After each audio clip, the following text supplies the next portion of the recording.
All right, and we're back for another episode of the Lakers Fast Break podcast. It's Gerald Glassford. It's Gerald Glassford coming right back at you here from Lakers Fast Break, Pop Culture Cosmos, Inside Sports Fantasy Football, and Game Source. We truly appreciate everyone out there listening to all of our great shows, and if you can, please give us that 5-star review on Apple Podcasts. Plus, if you can like, share, subscribe, follow, or do whatever you can to support us here at the Lakers Fast Break, NBA Draft Junkies, or Lakerholics.com. It is truly appreciated. Well, tonight, another close game. I'm sure the NBA is digging that with the Heat and the Celtics, but it looked like the hell, just with the Heat. They just needed to go ahead and make their free throws, and for the most part, they did. So they were able to escape with a 112-109 victory over the Boston Celtics. And here today to talk to me about what went on with the game is my good friend indeed. You got to check out what he's doing today at NBA Draft Junkies on YouTube, where there are absolutely rows after rows after rows of draft prospect videos, interviews, and so much more. It is the place to go. It's a one-stop shop for everything the NBA draft. It is my good friend indeed. It's Mr. Rafael Barlowe. No, we haven't had the best of days, my friend. I know we just don't learn from our mistakes. But we did have a pretty good game at hand tonight, at least. Yeah, it was a good game. I thought this series would go 7, but we are one game away from an elimination game, so or team being eliminated. But I mean, I still think the series. Even though Miami's up 3-1, it's just a couple bang plays here and there where it could be 2-2 or even 3-1 Miami. So, but it's a good series. It's been entertaining, and a new star is born. Absolutely. A new hero is born. A new hero is born. I mean, if you're John Calipari and you're interested in a recruit right now, all you have to do is tell the kid, look, turn on the conference finals. You see Hero, Kentucky. You see Davis, Kentucky. You see Jamal Murray, Kentucky. You see Bam, Kentucky. Come to Kentucky, and he could just walk out the parents' house, and the kid might be sold. I mean, it's a big Kentucky commercial right now. It is. I mean, a lot of great players are there, but they can all tell you back that they didn't even just begin to scratch the surface of their potential when they were at Kentucky. And we really haven't seen any of them shine until they've gotten here into the NBA. I mean, like you said, there's just so many different Kentucky players. You mentioned Devin Booker even? I was just talking about in the in the conference finals. Oh, okay. I mean, yeah. I mean, we can go on with Gilgeous-Alexander, Booker, and we can name all those guys. But just in the last 2 days, you can see you had Bam and Tyler today, and then Davis and Murray yesterday. So, yeah, man, it's a big Kentucky promo video right now. Want to thank John Shearer for watching us. Thank you so much. Just appreciate the comment that you left. He's been waiting for this, so I'm glad to see that you were able to go ahead and enjoy what we're doing right now here at the Lakers Fast Break. Thank you so much for being on your show as well.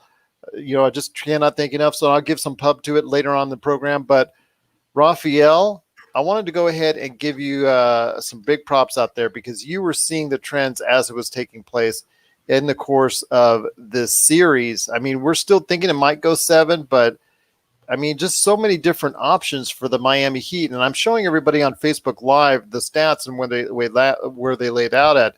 And with Tyler Hero obviously getting the 37 stands out. But when you have 3 other players, Bam Adebayo, Jimmy Butler, and Goran Dragic, all able to score in the 20s as well, it just shows you that they have in Miami such a diverse array of people that can actually get the just basically score the basketball. Yeah, I mean, they have a great system. I don't think Spo gets enough credit for having like this creative offensive system. You hear about like the D'Antonis, you hear about different coaches having a great offense, but this Miami Heat offense there's always somebody moving. Always. Yeah. It's just constant ball movement. Whether they're getting guys with the dribble handoffs for the shots and they have multiple guys that can make plays for others. And it's weird because Hero and Dragic didn't start for them this season. No. Remember, he was a addition as far as putting him into the starting lineup during the course of the playoffs. Yeah, so it's kind of like, man, they've been fooling everybody all year long, and then they waited until the playoffs to unleash the, two of their best four players, and then, yeah, I mean, it's looking like Miami is a shoe-in for the finals, and yeah, I mean, I think a lot of people would like to see a Lakers Celtics final, but this is the Lakers fast break, and most Laker fans have already penciled the Lakers into the playoffs anyway. Yeah, tell me about it. As we heard the other day. Well, I mean, I just period. I mean, even like some of my Laker friends on Facebook, this is, it's the parade is already set. They're just waiting on the date. And so I'm telling you, do we need to go back to the old adage I hit you guys up with on yesterday's program about overconfidence? I mean, I get it though. As a Laker fans have never lacked confidence ever. Yeah, that's for sure. Tell me about it. So as soon as LeBron and AD hooked up, it was championship or bust. And so, but the storyline would be great. Bron going against his old team and Riley and Spo and Butler, and so even though we're not there yet, but yeah, I just think that would be a good storyline. One thing I want to ask you real quick, and actually John brought this up as well. I saw at the very end Bam Adebayo holding right around the wrist area, I think it was. It looked like it. It looked like probably one of those injuries that he may or may not be able to shake off, may require x-rays, but it did look like it was something that was very concerning. I saw him heading back towards the huddle on one of the last timeouts that they took in Miami, and it really looked like he was in some kind of discomfort. I don't know if you caught that. Yeah, I couldn't see the play. Was the play that they replayed, was it with Tatum? I think so. Did he grab his arm and twist it, or was it a sneaky dirty play, or did a jersey get caught in it or something like that? I couldn't tell from the replay. I don't know if it was a Kelly Olynyk type play. As we know, last time Miami and Boston tangled up, or actually Miami and Cleveland tangled up, or actually it was Boston and Cleveland. I'm sorry, Boston, Cleveland. Olynyk was on the Celtics. So I don't know if it was that, yanked the guy's arm out, but I do know, well, as you know, there's a lot of holding underneath, especially when the ball goes up and, the rebound is up for grabs. A lot of holding, grabbing takes place, and very well could have been that type of injury. Bam stayed in the game, but still it looks like he has a lot of discomfort, and I think they're going to go ahead and probably do some work on it, get some ice on it, obviously try to do what they can to get him ready for Game 5, but we'll see that, because that could be a problem if he can't go going forward. Well, I mean, they do have the luxury of being up 3-1, so if he has to miss, when's the next game? Friday? Yes. So if he misses Friday's game, then they wouldn't play again until Sunday. So that would give them some days if they don't close out. Depending on how bad it is. But he is their inside game. He is pretty much that's the only weakness I see with Miami. They're very diverse, but if you don't have Bam, they are really hurting on the inside. Yeah, that's true. And but I still think they have guys that are bigger than the Celtics guys. So Olynyk can play some. Myers Leonard, he started for them all year. Yeah, dust him off. I mean, get him out of that cheerleading mode. But he gives them another shooter. He doesn't give them the passing and the interior defense or whatever, but he gives them an outside shooter. So I imagine him just kind of running pick and pops like I said, hopefully it's not serious, but I just want to see if it was from like a little sneaky dirty play. I'm not accusing Tatum of dirty play, but only when I watch the replay, only thing I could see is if their hands, if they got tangled up and, or if it's, he twisted his wrist or something like that, or I don't know. I'd like to see a better angle. Yeah, we didn't have a good angle, which is weird because they have a million cameras everywhere. So I'm sure somewhere a better angle will come out. They were able to go ahead and, give you 15 different angles on Anthony Davis's last shot, so Yep. Yeah, it's just something that. So I just tell you right now, it's going to be very interesting to see exactly where that leads. I'm hoping Bam Adebayo is okay because you never want to see anyone get hurt on either team, in at least going through the playoffs. I don't want to see anyone get hurt because then the excuses start to come in and things of that nature. No, I really don't want to see that happen.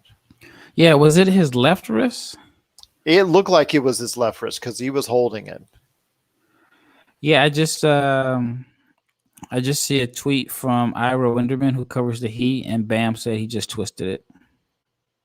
Okay, so it's not as serious. Might just require some minor procedures to it, some ice and things of that nature. But yeah, just glad to see that if it's not that serious, but we'll keep an eye on it. You never know. Wake up the next morning, could hurt a lot more. Yeah, definitely. You know, from coming from me, who sprained my wrist on my falling off my bike a few weeks ago, not too long ago, and it feels like it's okay during the day, but when I wake up in the morning, it seems like it's stiff, and I have to, let it get warmed up like I'm an old car or something like that. But like you said, you never know. Want to ask you this real quick though, with the Heat going up 3-1, we've seen this before with the teams that were facing off against, the Denver Nuggets. Complacency, overconfidence. Do you see that possibly happening with the Heat? No, not at all. I think that they'll be dialed in. I don't see it happening. Like I said, I think they'll be dialed in. They want to get it over. I don't think there's bad blood between these two teams, but I wouldn't say that they like each other. So I think, they want to get it over. I mean, Butler's been focused all year, definitely in the playoffs. Not everybody had them as a finals contender or predicted them to be better than Boston, Philly, Milwaukee. And so I think they realize how close they are to proving a lot of people wrong. So no, I don't think they'll let off the gas. John Shearer compares what happened to Dwayne Wade when he got hurt versus the Suns years ago, and he did miss a lot of time with it. I do remember it now. He actually did miss quite a bit of time with it. But if Bam's saying he's good to go, I'm saying possibly just taping it up and then just going right back at it. Yeah, this is just what he said, I guess, on his post-game interview. It looks like he's just kind of talking about Tyler Hero. He said he's the one that told Pat to draft him. It doesn't seem like he's hurt. So. Okay, well, that's good news for the Heat fans out there. But for the Celtics, you're down 3-1. I tell you, my friend, I know you and I have spoken before about this when it comes to Kemba Walker, but it seems like each and every time he's going to be picked on and targeted each and every time. I understand what his contract is, and you have clearly said that out to me when I keep asking you this question, but I'm going to keep asking you. At what point do you just consider taking Kemba Walker out at critical points of time because they are targeting so much on defense? Well, put him in. Who do you bring in? I just bring in a little bit more size, whether you bring in one of the Williams, guys or whoever. Just, they just are clearly targeting him on defense, and it becomes an issue because they're getting to be like today, Hero or Dragic. Anybody was taking off the dribble. They were taking Walker off the dribble time and time again, and they were very successful in doing it. Yeah, I just don't know who you bring in. I mean, do you bring in Wanamaker, who's bigger, or do you go with a lineup of small? I would bring in one of the Williams personally. That's what I would do. I would bring in one of the Williams to go ahead and maybe add some size so you could go ahead and throw a bigger guard. So that's just me. That's just me.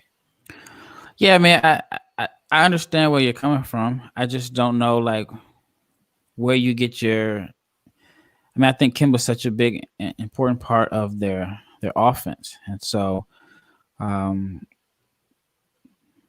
think he's just such a big part of their offense. And so I think you just got to find ways to hide him. Like if it were me, if Iguodala's in, I just put Kemba on Iguodala.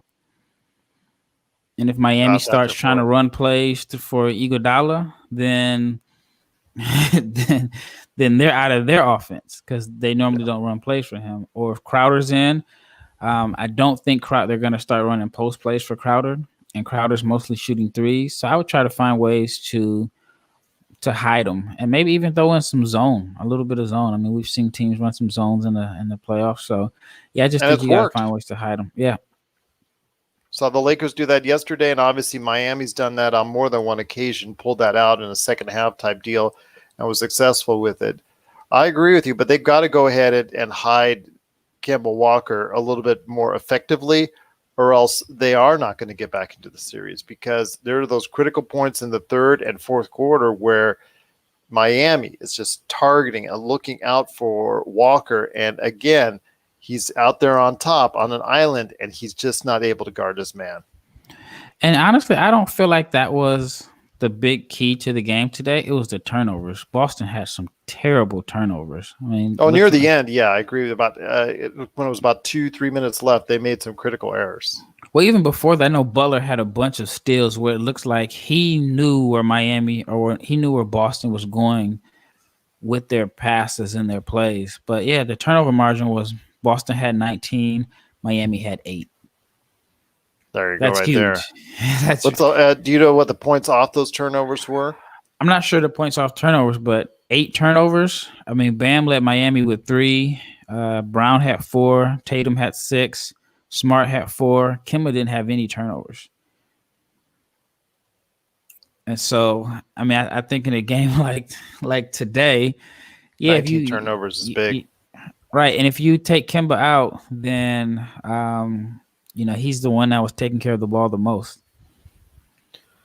We'll definitely see what happens here in a couple of days when it comes to Miami and Boston. But Boston really needs to go ahead and get a little bit more energy, or do what they can to go ahead and make sure they secure the ball a little bit better. I mean, they've got that combo forward tandem of Tatum and Brown. See what you can do to make them a little bit more effective on the floor, because I think they're close. Like you said, there's just a couple bounces either way, and this series, just like the Lakers and Nuggets series, could be a completely different story. But again, it comes down to who's going to be effective with the ball in the crunch time, and I just don't see Boston executing quite as well as Miami when it comes down to it. Yeah, that's true. I definitely think for the most part they're even, but Boston hasn't done as good of a job executing in the clutch. Absolutely, indeed. Once again, I'm talking to my good friend Rafael Barlowe from NBA Draft Junkies. But before we hit you up, my friend, on what's coming up with your show, and also a preview of tomorrow's game between the Lakers and the Denver Nuggets in Game 4. Big game. Very big game. I want to hit you up with this. Billy Donovan just got hired for the Bulls. Good hire, bad hire? I still think, as I said on the show that I just appeared with the great guys there from the Journey with the Jays, I just said that I think that the front office needs to be reevaluated, because I don't think the front office has done a great job of just basically setting up a team for success. But Billy Donovan, I think, will be able to do an okay job, but I'm sure that they need a lot more. Well, it's a whole new front office. That's not the front office from the past. They hired the guy. It's not okay. So they got rid of Foreman and Paxson and all that. Yep, they hired the guy from the Nuggets, the guy that was responsible. That's right. Yeah, I know who you're talking about. Yeah, absolutely. And then Eversley came from Philly, and I think he may be the GM, and the other guy from Denver might be the president of basketball operations. I'm not sure their exact titles, but it's a whole new front office. So, I guess we can't really judge them based off of what has happened in the past. But I like the Donovan hire. It was obvious that this was, it was already prearranged because, the Thunder offered him a contract and he declined it. And I'm guessing, and Donovan's thinking, is that Chicago has more talent and the Thunder are going to be in a serious rebuild mode. And it doesn't make sense for the Thunder to bring back Gallinari. No. And then, Schroeder will be a free agent next Possibly summer. trading Chris Paul if you could try and unload his contract. So for Donovan, it's kind of like, well, do you want to stick around for a long rebuild? And how long will it take for you to, become a playoff team? Because even though they have a lot of picks and they should be able to flip those picks, but the guys, the picks that they have are coming from teams that are expected to be good in the future. So it's going to be a lot of like late round picks. That's what I'm assuming. I'm assuming as well. Plus, they don't have super awesome assets to deal with, but they do have some trade market value with some of the players that they have there if they want to go ahead and make those moves to try and either move up on the draft board or try and get some pieces that can better fit with their team. Right. But I think, in my opinion, I think Chicago is the best job available. Like if I had all the teams that are offering me a job to be their head coach, I would take the Chicago job over New Orleans, Philly, maybe even Houston, just because you're the second person to tell me that today. I like their pieces. They just weren't healthy last year. Carter and Markkanen didn't play a lot together. Otto Porter missed probably like 80 or 90% of the season. Kobe White averaged like 26 a game in the second half of the year. Zach LaVine is, he has his flaws, but he's a 24, 25 point per game scorer. And then you have a top 10 pick this year. And so I think that they have some pieces. And it's also the East. I mean, the East is not as competitive as the West. I think if you look at New Orleans, even if they have a very good year next year, are they going to be a playoff team? Because let's say the Lakers are shooing for the playoffs. Denver, the Clippers, Rockets, Utah, Portland. So that's 6. Then you got Golden State at 7. And then you figure you're still fighting between Memphis and Phoenix should be better. I think there's another team that I'm missing. In Dallas. So it's going to be tough for New Orleans in the best case scenario to be a playoff team. And then, Philly, I think they're just in salary cap hell. So what offense can you put in that can make those guys mesh? And then you have to hope that they find a trade. But then, if you're Elton Brand or whoever they bring in to do some personnel decisions, which player do you decide to get rid of? If you decide to get rid of Embiid, then he's the one that the guys in Philly love, like the city loves him. If you decide to get rid of Simmons, then you got rid of the younger player who was the all NBA player. I mean, that's a tough decision I wouldn't want to make. So I don't think that Philly job is as good a job as people think it will be because they have too many bigs, the roster's imbalanced, not much room in free agency, and then I don't even know what assets that they could trade other than Embiid or Simmons. I mean, Tobias, he's making a lot of money, like $35 million. That's a lot of money for a guy that's not going to be an all-star. So then Horford, you gave him $100 million. So I think that roster just is going to be tough for a coach to put in an offense. Plus, their expectations are not that high or can't be that high going into the first year of the Billy Donovan era.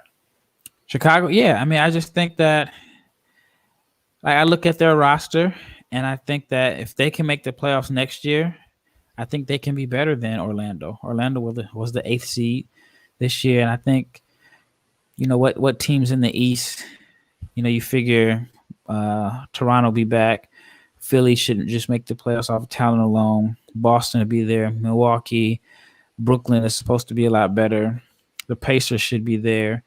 And then after that, you have Orlando made the playoffs. Then I'm forgetting one more team out east. Oh, Miami. So I think that, how could I forget Miami?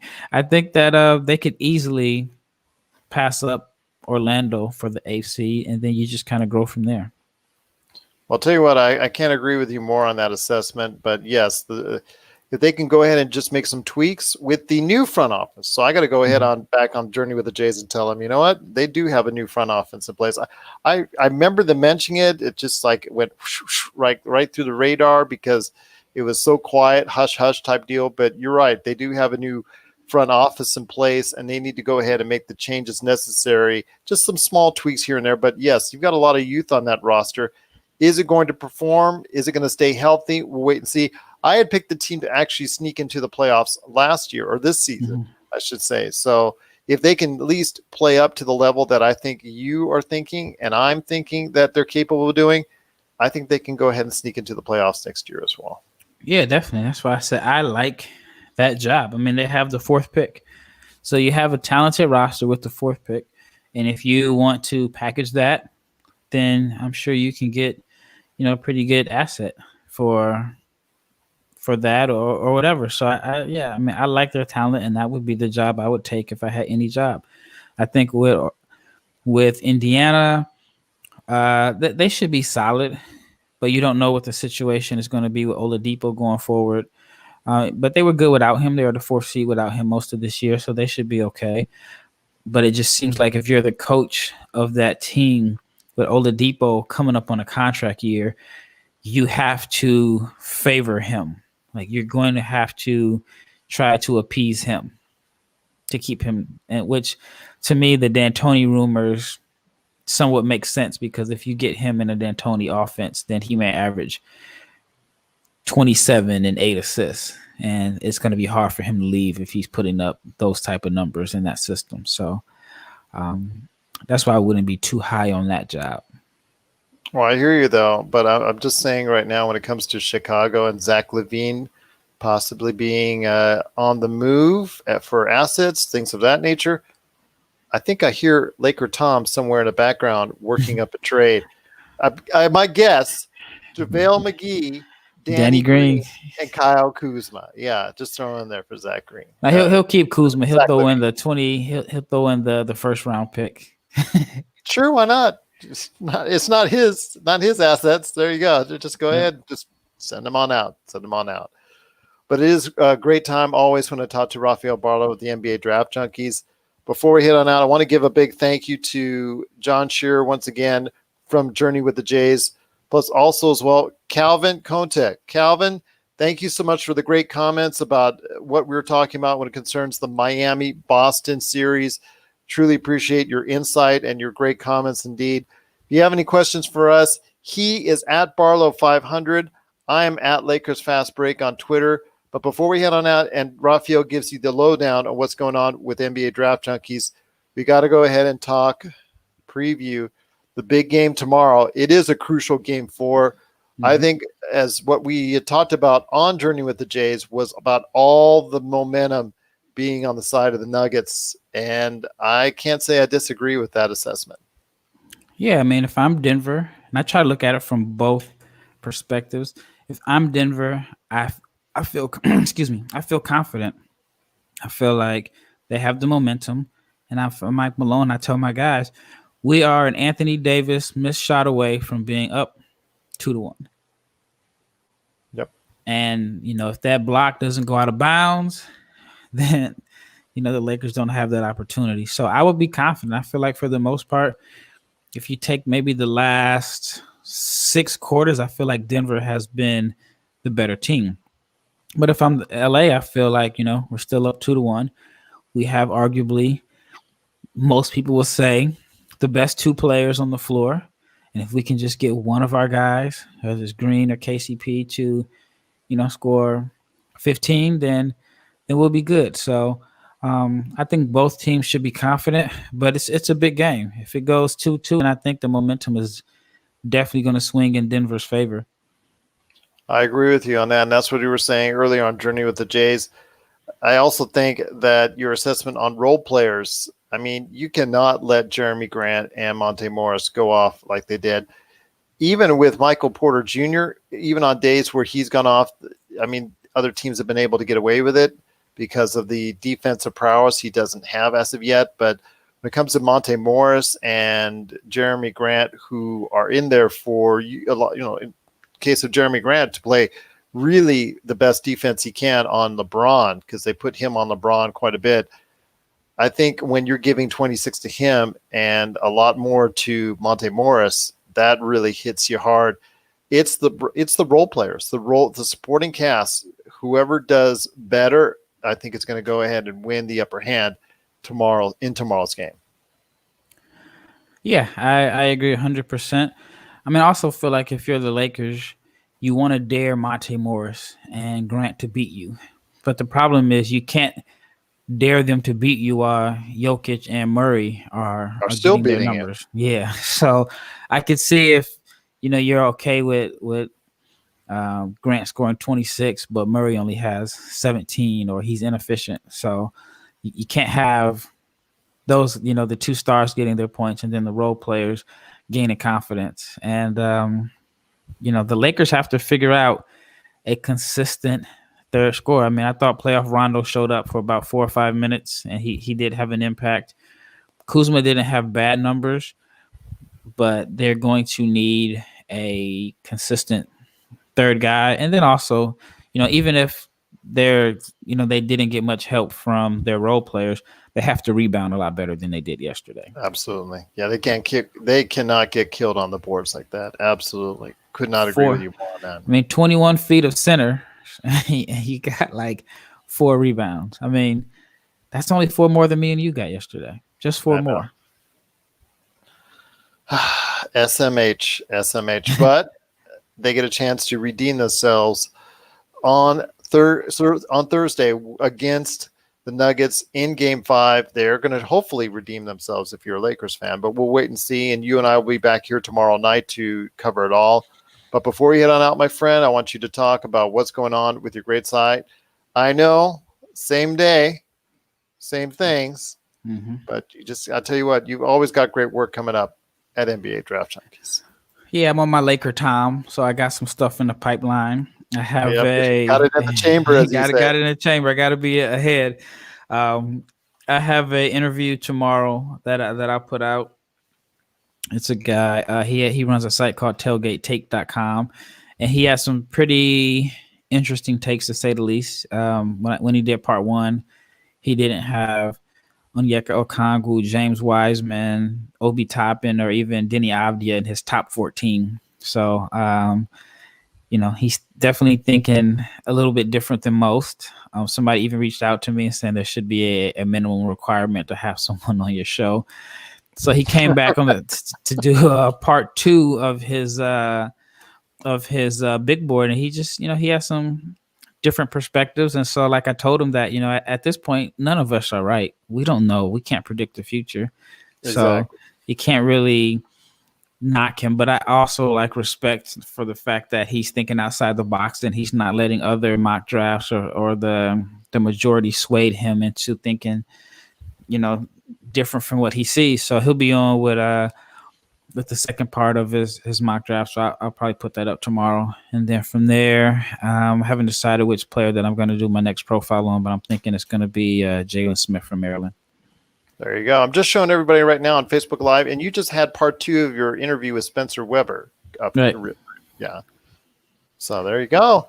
I mean, everyone out there, people, come on. You got to go ahead and check out. If you're anywhere near interested in the NBA draft, there is absolutely no better place to go than NBA Draft Junkies. I mean, I'm just scrolling through rows and rows and rows. And no, this is not last year's draft. This is for this year's draft. All these videos right there for you at NBA Draft Junkies on YouTube or NBADraftJunkies.com. I mean, my gosh, you put so many hours into this, my friend. So many tons of hours into it. Please, if you want to see some really good quality stuff, you got to hit up NBA Draft Junkies on YouTube.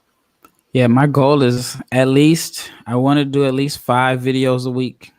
And if I can do that, then, I probably would have over 150 videos for this draft class. And so, I kind of look at it, everybody else that has a draft site, as competition in a sense, like a friendly competition. And so I figure I just got to outwork them. I have to outwork them. And that you do, my friend, and that you do. And again, please make sure you stop by NBA Draft Junkies. You will be glad you did. But I tell you what, my friend, it's going to be interesting to see tomorrow. Is Tom's face, Laker Tom's face, going to be happy or angry? We're going to have to wait and see coming up after the game tomorrow. Also, as well, wanted to go ahead and give everybody a shout out. If you can, please check out the Pop Culture Cosmos. The latest episode is up. We're also going to be working on one coming up for Friday. I'm also hopefully securing an interview right now as we speak with the author of the #1 sports book right now out on the marketplace, Three Ring Circus. That's Jeff Pearlman. So I'm actually trying to go ahead and work on it. We're looking at maybe recording it on Friday. So keep your fingers crossed. He's got a lot of great words to say. So, I mean, that's a big one. If you've seen the excerpt that's out on ESPN.com, that's some great stuff right there covering the early 2000 three-peat of the Los Angeles Lakers. So Lakers fans, I know, will enjoy that. But I'll tell you what, my friend, there's a lot to look forward to. Again, I truly appreciate your time, everything that you do for us here at the Lakers Fast Break, and covering the playoffs with me. It's always fascinating. And I know it's been a tough day. I know there were some decisions that went down that, again, history will tell us, what the heck were you doing? But again, I just truly appreciate you being here. I know that, like I said, today was a difficult day, but hopefully, in the end, we will see the error of our ways. Yeah, I mean, on one hand, you can say only time will tell, but at this point, how many years? How many years, my friend? Yeah, it's. I mean, I have CNN on right now. I mean, I can't hear it, but it looks like they're protesting right now in Louisville, which it's expected. So I mean, it's America. That's all I can say. I can't be shocked at anything. So. And that's the problem, because it doesn't shock either one of us anymore. Yeah. I mean, I mean, at this point, you just, there's not much you can say other than this is the world that we live in. This is the America that we live in. And so 2020 has definitely been a year that we'll never forget for, a variety of reasons, and this just kind of adds on to it. That it does, my friend. That it does. Well, once again, I am glad to have you here. It's been my honor having you again for another edition of the Lakers Fast Break podcast. And I'll tell you what, looking forward to tomorrow.